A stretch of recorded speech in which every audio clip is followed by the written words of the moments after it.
Are you in the early stages of building a business or organisation and looking to clarify and establish some guiding principles for you and your team to work towards? Or have you been running a business or organisation for some time and maybe you or your team are losing a sense of joy in your work or losing focus? Then you need to identify, clarify and align with your values. Hi, I'm Dean from I&I Insight, and in this video I'll be sharing a simple yet powerful exercise to help you identify and reflect upon your business or organisational values and see how well aligned or misaligned your work is with those values right now. What you're going to do is divide a piece of paper into two columns, one of which you're going to label me, and the other you're going to label people I help. Now, in the first column, I want you to spend a couple of minutes writing down all of the things that you want for yourself, from your work, your business or organisation.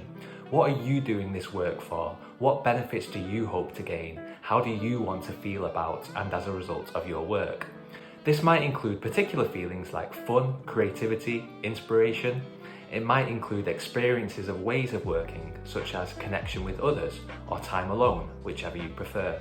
And it may include money. But what I would encourage you to do is to ask what you want that money for. Is it to provide a sense of security, stability, or to live a life of freedom and luxury? These emotions and abstract themes are better indicators of your real values, rather than more physical things like money, which are only a means to an end. In fact, for every word you write down, I want you to think about why you want that thing, and see if you can find an even deeper desire or motivation to write down. And feel free to write down everything that springs to mind. You might be surprised to find out what's really important to you, and we will narrow down this list later on. We all have different desires, motivations and values, and there's nothing wrong with any of those, so be honest and feel free to write those during this exercise. And don't just think about the way things are in your business or organisation right now, but think about what you truly want, some of which may be fulfilled by your work at the moment and some of which might not be. And once you feel you've exhausted the list of things you want for yourself, you're going to do the same thing in the next column and write down everything you want for the people you help through your business or organisation, whether that be your customers, clients, end users, or whatever word makes sense to you and your organisation. I want you to write down all the ways in which you want to impact or benefit your customers or users, what experiences you want to give them, and how you want them to feel.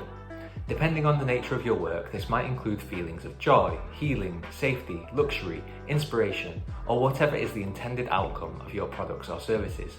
Again, feel free to write anything that comes to mind, but try to go deeper and explore those emotions and abstract concepts around what you really want for those people. And once you've exhausted that list, I want you to look back and reflect on what you've written in both columns. Are there any similar related words that you have written in either column or across columns that could be grouped together within a single related theme? Are there any words or themes that you repeated across the two columns that you want for yourself and for the people you help? In which case, it's quite likely that these are among your core values, your values that you hold not just for yourself, but for others too. Try to circle or highlight 5 or 6 keywords or themes from the writing exercise that best describe your core motivations for the work you do. These are a good indication of some of the core values for your business or organisation. Now, note that this is just an abbreviated version of a larger exercise that I&I provide as part of workshops and coaching services. There are other questions and steps involved to definitively identify your core business values, but this is a good starting point for you to reflect and identify or remind yourself what is most important to you in your work.